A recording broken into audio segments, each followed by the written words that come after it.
Hello, it's Robert Burr here at the Rum Wreck Dive Bar with another episode of Rum Minute. Today we're looking at Pusser's 15-year-old Navy-style rum from Guyana. This limited edition luxury expression has been reformulated with 100% Guyanese rum, featuring a freshly updated bottle design, label, and packaging.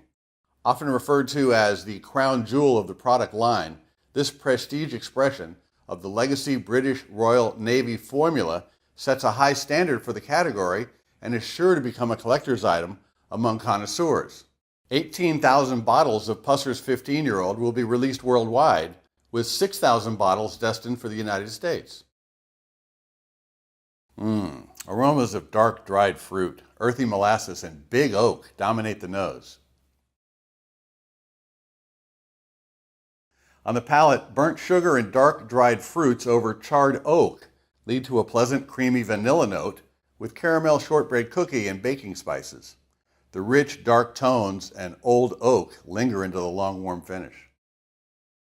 This rich Navy-style rum profile is a critical ingredient in some iconic tropical cocktails like the Painkiller, the Hurricane, and the Zombie. Pusser's 15-year-old Navy-style rum is bottled at 40% ABV and sells for about $80.